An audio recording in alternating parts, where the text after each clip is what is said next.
ठीक है, तो सबसे पहले अपन देखते हैं कि बिल्डिंग के ऊपर कौन कौन से अपन लोड लगाते हैं। राइट, तो बिल्डिंग के ऊपर लोड क्या क्या अपन अप्लाई करते हैं।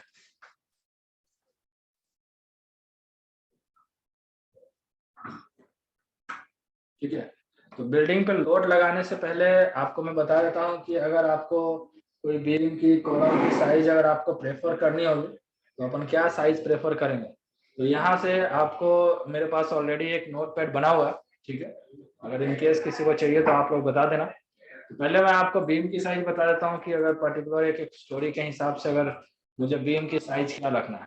ठीक है, तो सिंपली आप देख सकते हो बीम की साइज जो है वो किस पे, टोटल 4 फैक्टर्स के ऊपर डिपेंड करता है।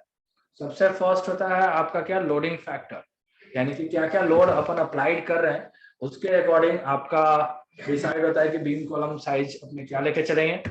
ग्रेड ऑफ कंक्रीट आपका क्या होगा, ठीक है, ग्रेड ऑफ स्टील अपन क्या लगाएंगे, और बीम यानी कि स्पान ऑफ बीम का मतलब होता है कि आपका जो बीम की स्पान लेंथ कितनी है, यानी कि दो कॉलम के बीच की स्पेसिंग कितनी है, या फिर पर्टिकुलर अगर सेकेंडरी बीम अगर अपन बना रहे हैं तो उसका क्या उसकी क्या स्पान लेंथ है, और साथ में सॉइल बेयरिंग कैपेसिटी।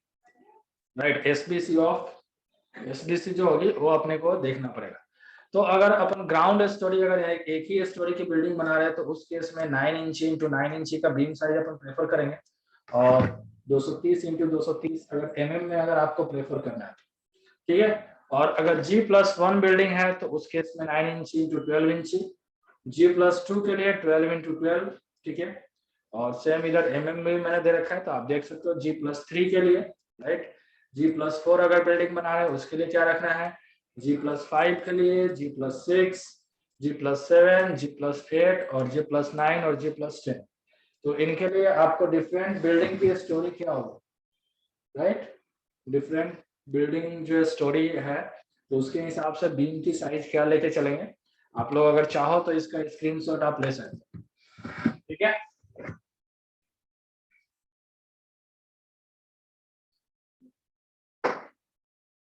ओके, आप लोगों को स्क्रीनशॉट लेना है तो ले लो।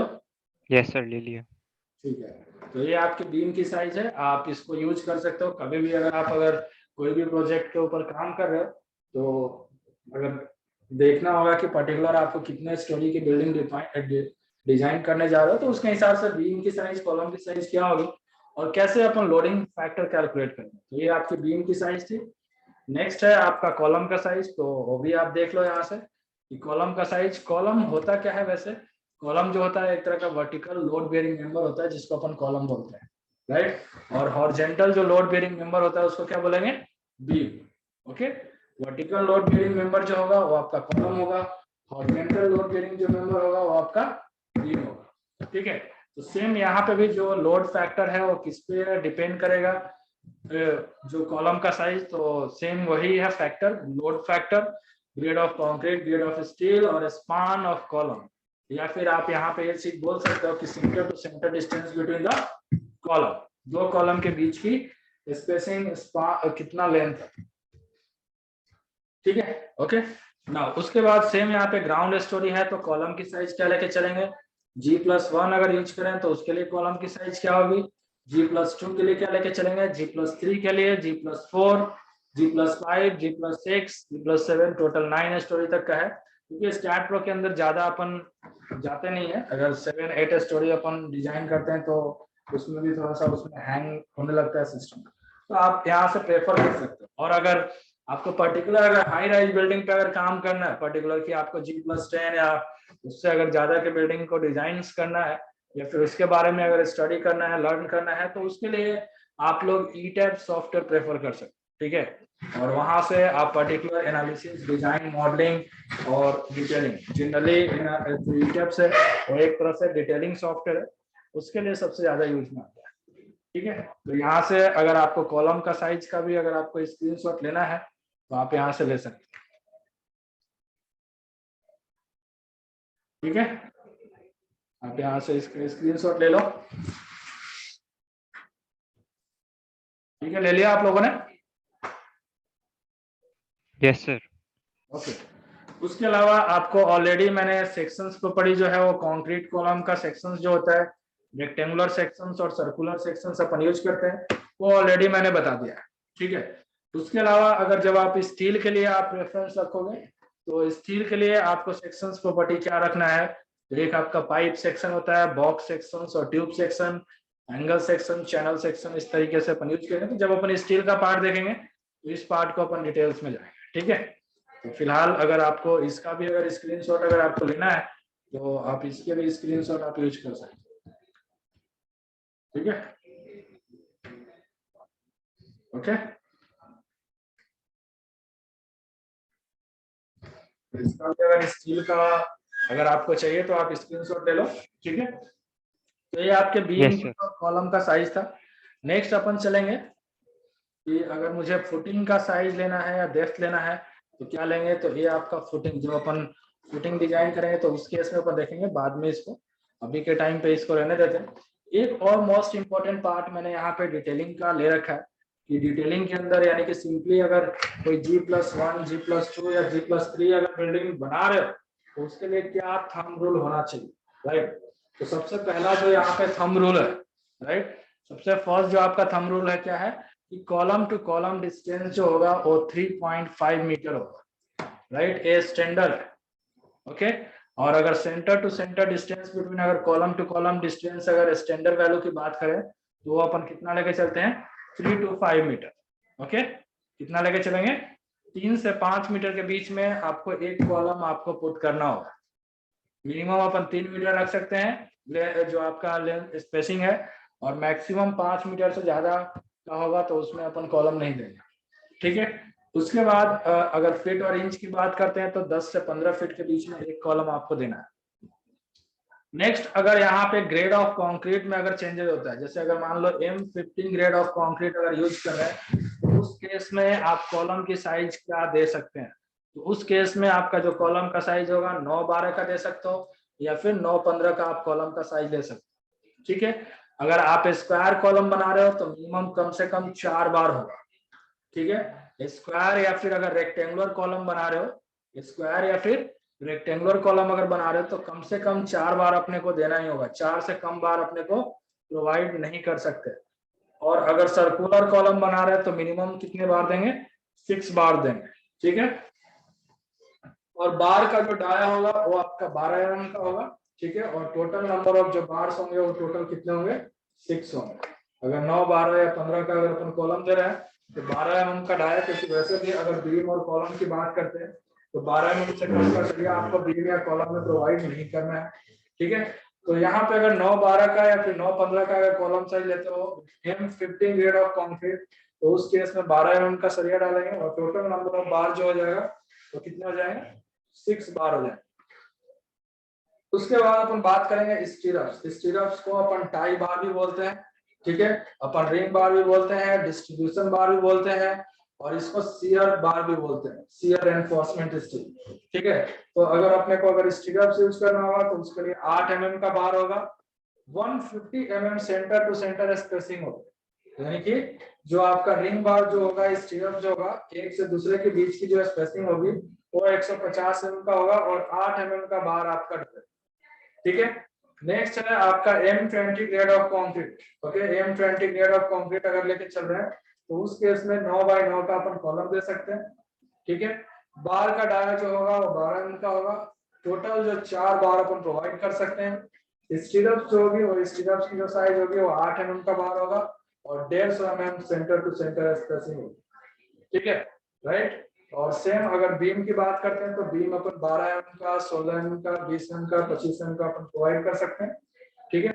और स्टैंडर्ड जो साइज अपन बीम का यूज करेंगे वो 9-12 का यूज करेंगे या फिर 9x9 का भी यूज करेंगे, ठीक है। और अगर बीम अगर लेके जा रहे हो तो कम से कम उसमें भी अपन 9x9 से कम का बीम अपन नहीं देख सकते, ठीक है। तो बीम के लिए रेनफोर्समेंट क्या हो जाएगा, टॉप बार्स के लिए 2 बार अपन प्रोवाइड करेंगे 12 mm का सरिया, ठीक है। बॉटम में भी 2 बार अपन प्रोवाइड करेंगे 12 mm का, ठीक है।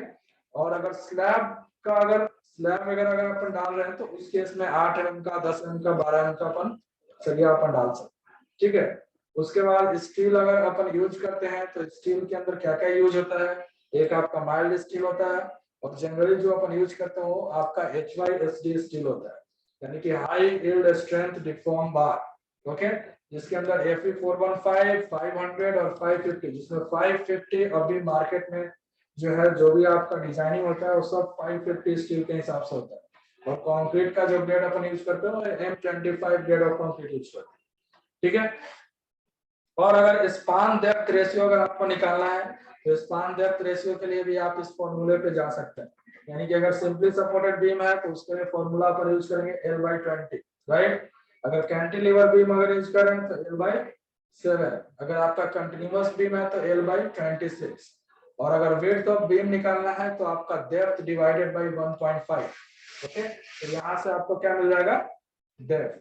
ओके, ठीक है। तो और सेम अगर कोई 10 फीट का अगर स्पान लेंथ है अगर बीम का, तो उसमें अपन बीम की साइज 9x9 का प्रेफर कर सकते हैं।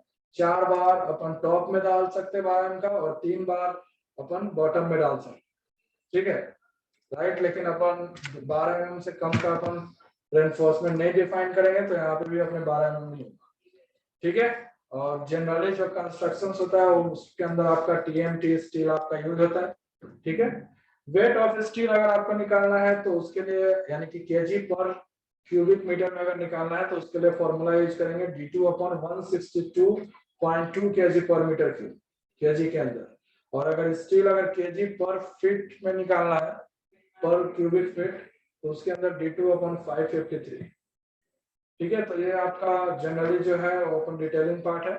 क्लियर है, समझ में आ गया यहाँ तक या नहीं? Yes, sir. ठीक है, तो ये सारी चीजें हैं, इनको आपको ध्यान रखना है। बाकी जब अपन फाउंडेशंस करेंगे तो उस केस में फुटिंग की डेप्थ, ठीक है। और जब डिजाइन करेंगे तो अपन ग्रेड ऑफ कंक्रीट भी अगर आपको यूज करना है तो आप देख सकते हो कि ग्रेड ऑफ कंक्रीट कौन कौन से होते हैं।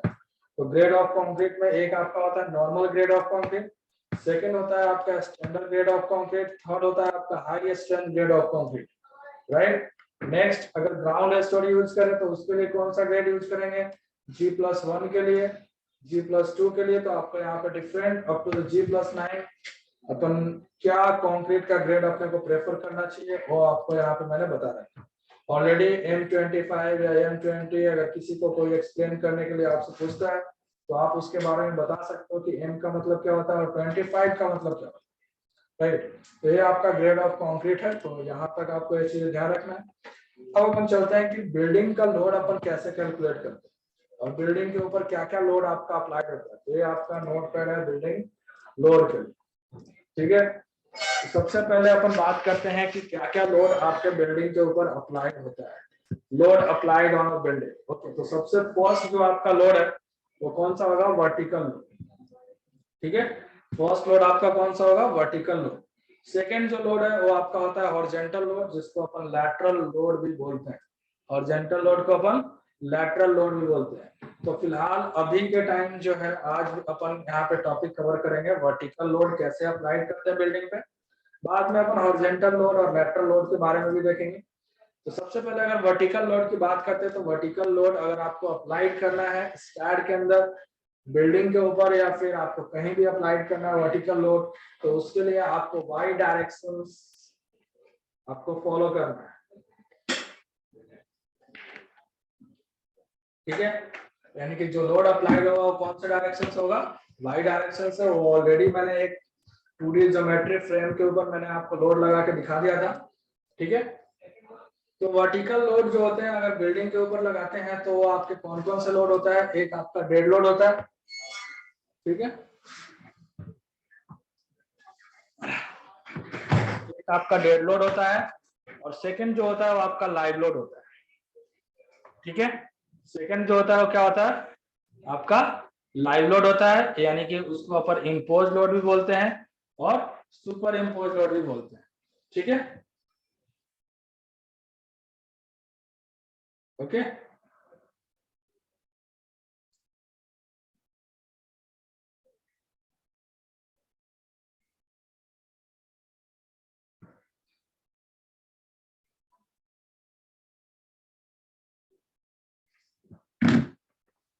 ठीक है, नेक्स्ट तो सबसे पहले और यहाँ पे जो हॉरिजेंटल जो लोड होते हैं उसको अपन लैटरल लोड बोलते हैं। वो आपका अप्लाइड होगा एक्स और जेड डायरेक्शन से, जिसके अंदर दो तरह के लोड होते हैं हॉरिजेंटल। एक आपका विंड लोड होता है जिसके लिए आपको कोड यूज करना है IS 875 पार्ट 3, ओके। और सेकेंड अपन यूज करेंगे सेस्मिक लोड, जिसको अपन अर्थक्वेक लोड बोलते हैं, और इसके लिए आपको कोड यूज करना है IS 1893 पार्ट 1। तो अपन स्टार्ट करते हैं। अपने को जो बिल्डिंग पे अप्लाई करना है वो कौन सा अप्लाई करना है, आपका डेड लोड, और सेकंड जो है वो आपका लाइव लोड। तो फर्स्ट अपन स्टार्ट करते हैं डेड लोड से, ठीक है। तो डेड लोड के अंदर आपके बिल्डिंग्स पे कौन कौन से लोड आपका अप्लाइड होगा। तो सबसे फर्स्ट जो लोड आपका अप्लाइड होगा वो क्या होगा, आपका सेल्फ वेट, यानी कि बिल्डिंग का सेल्फ वेट अपन यहाँ से अप्लाइड करेंगे, ठीक है। यहाँ से सेकेंड आपका अप्लाइड होगा फ्लोर लोड, और जिसको अपन बोलते हैं dead load of slab, right, dead load of slab, okay. उसको अपन क्या बोलते हैं, डेड लोड ऑफ स्लैब।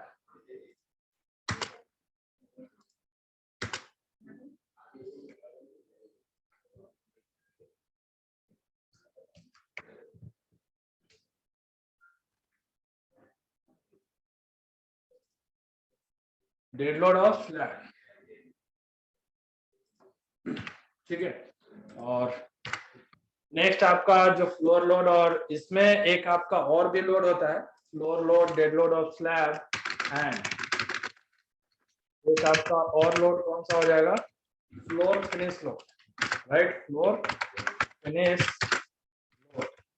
ये आपका एक और लोड अप्लाइड होता है, क्योंकि आपके जो फ्लोर फिनिश लोड होता है वो क्या होता है, एक तरह से अपन सिंपली जो अपन मार्बल स्टाइल्स जो अपन यूज करते हैं उसका भी कुछ ना कुछ आपके स्ट्रक्चर्स के ऊपर लोड अप्लाइड होता है, तो उसको भी अपने को कंसीडर करना होता है। तो फर्स्ट अपने को कंसीडर करना है सेल्फ वेट, सेकेंड अपने को कंसीडर करना है फ्लोर लोड, यानी कि स्लैब का खुद का वेट जो होता है उसी को अपन बोलते हैं फ्लोर लोड। और उसके अलावा फ्लोर फिनिश लोड कितना अपने को देना है, क्या अपन मटेरियल यूज करना है फिनिशिंग के लिए, उसके ऊपर डिपेंड करता है। उसके बाद है आपका थर्ड है वॉल लोड, यानी कि जो अपने को बीम के ऊपर वॉल का क्या इफेक्ट आएगा, राइट। और यहाँ पे आपको ऑलरेडी मैंने फ्लोर फिनिश लोड आपको लिखा हुआ भी है, राइट, तो इसको हटा देता हूँ यहाँ से, ठीक है। यानी कि फ्लोर फिनिश लोड यानी कि आपका जो फ्लोर पे है वो आपका किस तरीके से अप्लाइड होगा। तो सेल्फ वेट अपने को कैलकुलेट करने की जरूरत नहीं है, यहाँ पे सेल्फ वेट आप डायरेक्टली यहाँ से डिफाइन कर सकते हो, ऑटोमेटिक आपका पिक कर लेगा जैसे अपन डिफाइन करते हैं जनरली, ठीक है।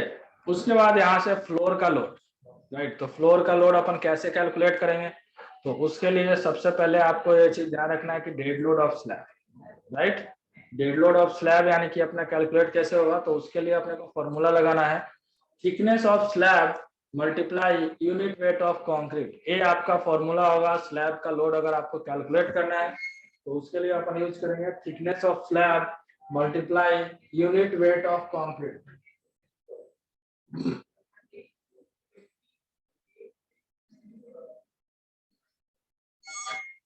Thickness of slab multiply unit weight of concrete. तो यहाँ पे आपको स्लैब की थिकनेस जो है वो अपने को लेके चलना है अकॉर्डिंग टू, अगर IS 456 की अगर बात करते हैं तो IS 456 में चीज मेंशन किया हुआ कि स्लैब की जो थिकनेस है वो अपने को लेके चलना है 120 mm से लेकर 150 mm तक के बीच में ले सकते हैं, ठीक है। 120 mm से लेकर 150 mm तक अपन यूज करते हैं थिकनेस ऑफ स्लैब। तो यहाँ पे मैंने कंसीडर किया है स्लैब जो थिकनेस है कितना 0.15 मीटर यानी कि 150 mm, ठीक है। और यूनिट वेट ऑफ कंक्रीट जो है वो 25 किलो न्यूटन पर मीटर क्यूब होता है, ये अपने को पता है, ठीक है।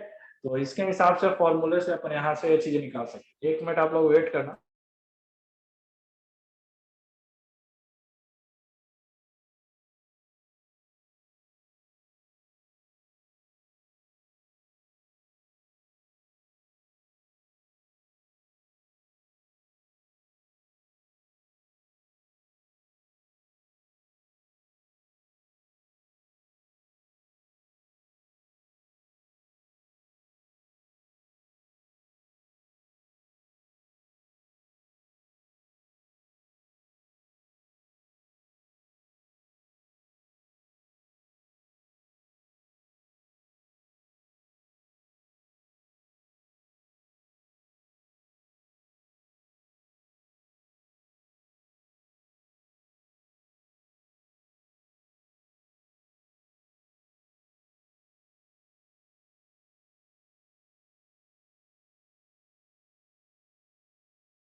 ओके सो अब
ठीक है, तो अपने को यहाँ पे स्लैब का जो है यूनिट वेट, स्लैब का जो लोड अपने को कैलकुलेट करना है, unit weight of concrete already अपने को पता है कि 25 किलो न्यूटन पर मीटर क्यूब होता है।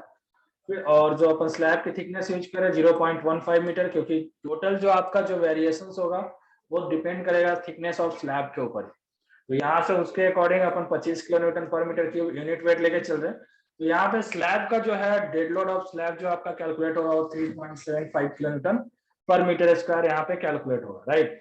उसके बाद जो फ्लोर फिनिश लोड होगा वो आपको, यानी कि जो मार्बल स्टाइल्स का लोड अगर यूज करोगे, अगर गुड क्वालिटी का है तो उस केस में आपका 1.5 किलो न्यूटन पर मीटर स्क्वायर होगा, और अगर लो क्वालिटी का है तो 1 किलो न्यूटन पर मीटर स्क्वायर होगा, ठीक है, राइट। तो यहाँ से आप इसको बीच में अपन मैं लिख देता हूँ 2,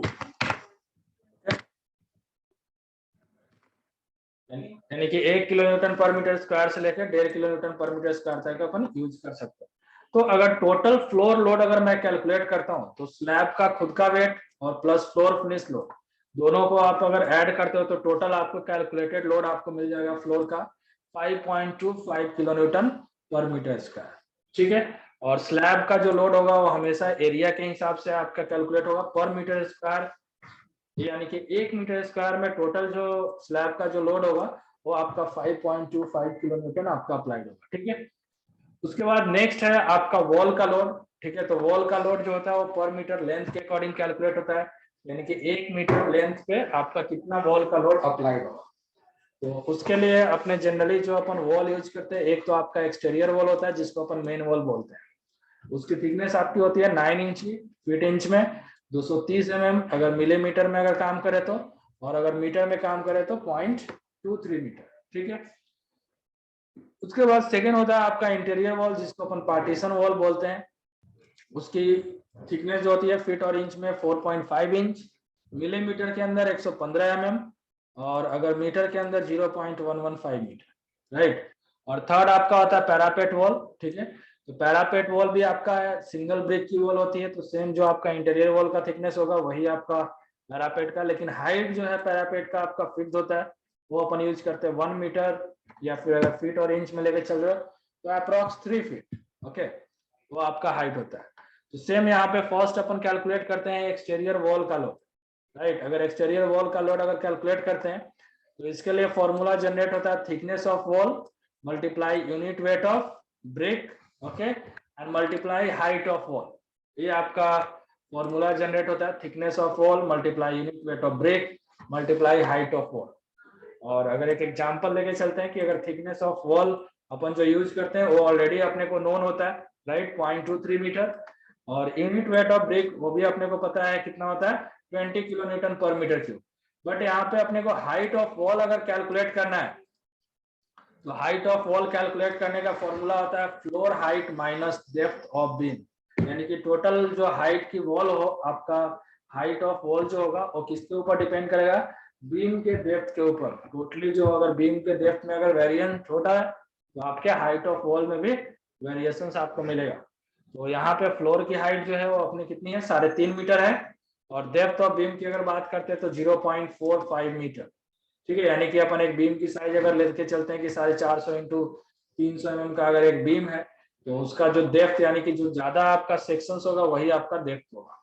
तो यहाँ पे हाइट ऑफ वॉल जो है वो हमने यहाँ पे कैलकुलेट किया कितना 3.05 मीटर। तो अकॉर्डिंग टू अगर इसके अकॉर्डिंग अपन कैलकुलेट करते हैं तो आपका एक्सटीरियर जो वॉल का जो लोड होगा, राइट, एक्सटीरियर वॉल का जो लोड होगा वो आपका क्या हो जाएगा 0.23 मीटर, ओके, मल्टीप्लाई 20 किलोमीटर पर मीटर क्यूब मल्टीप्लाई 3.05 मीटर। ठीक है, तो यहाँ से अगर आप टोटल लोड अगर कैलकुलेट करोगे तो 14.03 किलो न्यूटन पर मीटर आपको यहाँ पे लोड मिल जाएगा। ठीक है, उसके बाद इंटीरियर वॉल की लोड अगर अपन बात करते हैं तो इंटीरियर वॉल का जो लोड होगा वो अपने अगर कैलकुलेट करना है तो उसके लिए अगर यहाँ पे डेप्थ ऑफ बीम अगर इंटीरियर वॉल के केस में अगर वेरी करता है तो आपको सेम फॉर्मूले से, यानी कि जो आपका फॉर्मूला होता है वॉल का लोड कैलकुलेट करने के लिए, उस फॉर्मूले से पहले हाइट ऑफ वॉल कैलकुलेट करना होगा और देन आपको टोटली कैलकुलेट करना। बट अगर इंटरनल और एक्सटर्नल दोनों वॉल के लिए आपका डेप्थ ऑफ बीम अगर सेम होता है तो आप डायरेक्टली इस फॉर्मूले को यूज कर सकते हैं। यानी कि जो भी आपका एक्सटीरियर वॉल का जो लोड आएगा उसको अपन 2 से डिवाइड कर देंगे तो आपको क्या मिल जाएगा, इंटीरियर वॉल का लोड आपको मिल जाएगा। ठीक है, और नेक्स्ट आपका पैरापेट वॉल है, तो पैरापेट वॉल के लिए आप सेम फॉर्मूला आप यूज करोगे, thickness of wall, unit weight of brick और हाइट ऑफ वॉल। तो यहाँ से अगर वो अपन कैलकुलेट करते हैं तो आपको 2.3 किलो न्यूटन पर मीटर आपको यहाँ पे पैरापेट वॉल का लोड आपको मिल जाएगा। अब नेक्स्ट आता है कि लाइव लोड, राइट। तो लाइव लोड अगर अपने को कैलकुलेट करना है तो अकॉर्डिंग टू IS 456 या फिर अगर लाइव लोड के लिए जनरली जो कोड अपन यूज करते हैं वो कौन सा होता है 875 part third, sorry part 875 part 2, part third आपका यूज होता है किसके लिए, विंड लोड के लिए। तो 875 पार्ट 2, और यहाँ पे रेसिडेंशियल बिल्डिंग अगर आप बना रहे हो, राइट, तो उस केस में आप पर मीटर यानी कि ये भी लाइव लोड फ्लोर पे अप्लाइड होगा तो ये भी आपके एरिया के हिसाब से कैलकुलेट होगा। 2 किलो न्यूटन पर मीटर स्क्वायर अपने को रेसिडेंशियल बिल्डिंग का लोड लेके चलना होगा, और कमर्शियल बिल्डिंग का अगर लोड आपको अप्लाइड करना है तो उस केस में आपको 4 किलो न्यूटन पर मीटर स्क्वायर अप्लाइड करना है। ठीक है, उसके बाद आपको डेड लोड और लाइव लोड का आपको कॉम्बिनेशंस बनाना होगा जिसको अपन कॉम्बिनेशंस लोड या फिर अपने को फैक्टर लोड अपन उसको बोलते हैं। ठीक है, और उसके लिए अपन कंक्रीट का सेफ्टी फैक्टर जो है वो लेके चलते हैं 1.5, ठीक है, यानी कि dead load plus live load. तो ये आपको कॉम्बिनेशंस बनेगा। ठीक है, तो आपको लोड समझ में आ गया, कहीं पे कोई क्वेरी किसी को कैलकुलेट करने में, यस और नो, कहीं पे कोई फॉर्मूले में कोई प्रॉब्लम है बताओ, क्लियर है सब कुछ? Yes sir. ठीक है, यस सर। ओके, तो अब मैं आपको आज आपका जो काम होगा वो लोड कैलकुलेशंस का होगा। तो आप देख सकते हो कि यहाँ पे आपका एक प्रॉब्लम नंबर जो है 40, राइट, इसमें आपका दे रखा है प्लिंथ बीम जो है वो 1.5 मीटर लेवल पे है और प्लिंथ बीम की यहाँ पे साइज भी दे रखी है। फिर आपका रूफ बीम जो है वो 5 मीटर पे है और उसकी साइज दे रखी है। फिर 8.5 मीटर पे है और उसकी साइज दे रखी है। तो सबसे पहले आपको कैलकुलेट करना है plinth beam at 1.5 metre level, उसके ऊपर आपका क्या क्या लोड अप्लाइड होगा। तो सबसे पहले प्लिंथ बीम की अगर अपन बात करते हैं तो आपका बिल्कुल ग्राउंड के पास होता है, ठीक है, 1.5 मीटर पे। ठीक है, तो वहां पे आपका जो होगा ओनली एक्सटीरियर वॉल का लोड होगा, क्योंकि स्लैब का लोड जो होगा वो आपको ऑटोमेटिक क्या हो जाएगा, वो ग्राउंड सरफेस को ट्रांसफर हो जाएगा। देन आप अगर रूफ बीम पे जाओगे तो यहाँ पे आप देख सकते हो कि यहाँ पे तो आपका एक्सटीरियर वॉल का लोड आएगा, इस पे आपका इंटीरियर वॉल का लोड आएगा, सेम इस पे भी इंटीरियर वॉल का लोड, और यहाँ पे एक्सटीरियर वॉल का लोड, और ये आपका पैरापेट वॉल में कंसीडर होगा। तो इस पे आपके स्लैब का लोड भी आपका आएगा, exterior wall load, interior wall load और पैरापेट वॉल लोड। लेकिन अगर 8.5 मीटर लेवल पे आप अगर जाते हो तो वहां पे ओनली आपको क्या होगा, पैरापेट वॉल लोड अपने को अप्लाइड करना है। ठीक है, ओके, तो यहाँ पे ऑलरेडी आपका दे रखा है बीम का साइज, आप देख सकते हो दे रखा है, कॉलम का साइज भी यहाँ पे दे रखा है, और साथ में पैरामीटर आपको दे रखा है कि आउटर वॉल की थिकनेस कितनी है, इनर वॉल की थिकनेस कितनी है, पैरापेट वॉल की थिकनेस और उसकी हाइट कितनी है, स्लैब का थिकनेस क्या दे रखा है, फ्लोर फिनिश लोड भी आपको यहाँ पे दे रखा है, और लाइव लोड भी आपको दे रखा है। तो यहाँ से आप इस पैरामीटर्स को आप यूज करोगे और उसके हिसाब से काम में लेंगे। और ये आपका आइसोमेट्रिक ड्राइंग। सेम आपको एक और प्रॉब्लम है, उस पर भी आपको यही काम करना है। यहाँ भी आपको पैरामीटर दे रखा है यहाँ पे आप देख सकते हो कि स्लैब की थिकनेस अलग अलग जगह पे अलग अलग तरीके से आपको स्लैब की थिकनेस आपको दे रखी है। फ्लोर फिनिश लोड में आपका ग्रेनाइट फ्लोर यूज हो रहा है, तो ग्रेनाइट की आपकी यूनिट वेट के हिसाब से यहाँ से फ्लोर फिनिश लोड निकालोगे। लाइव लोड आपका दे रखा है, वॉल की थिकनेस, कंक्रीट की डेंसिटी, डेप्थ ऑफ बीम, और ये आपका इसका प्लान व्यू दे रखा है, राइट। ये आपका क्या है, प्लान व्यू है, और यहाँ पे उसका एलिवेशन भी दे रखा है। तो इन दोनों का आप मैनुअली लोड कैलकुलेट करोगे, ठीक है। और यहाँ पे आपके बुक में लाइव लोड के लिए और एक बिल्डिंग जो लोड मैंने आपको बताया, तो उसके लिए आपको ये वर्कबुक जो है उसमें आपको ऑलरेडी ये सारी चीजें मेंशन किया हुआ है कि स्लैब का डेड लोड कैसे कैलकुलेट करते हैं, वॉल का लोड अपन कैसे कैलकुलेट करते हैं, क्या चीजें होती है, सारी चीज यहाँ पे दे रखा है।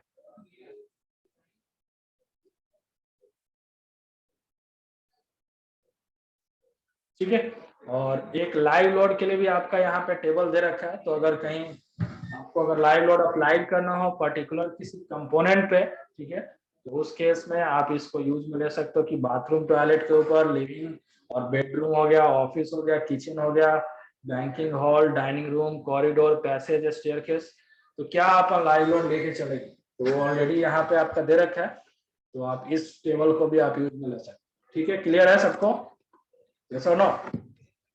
Yes sir.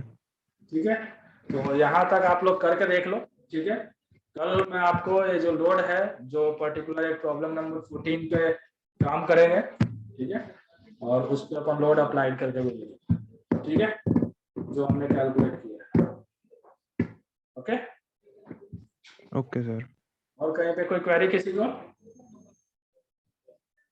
नहीं? No sir. यस शुभदीप, कहीं पे कोई दिक्कत आ रही है या कैसा चल रहा है आपका वर्किंग?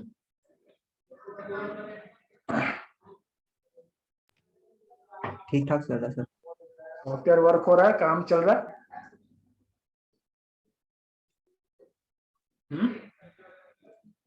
Yes sir. ठीक है, ओके, कोई इशू नहीं है। तो एक काम करना, आप लोग आप जो भी मॉडल बना रहे हो ना,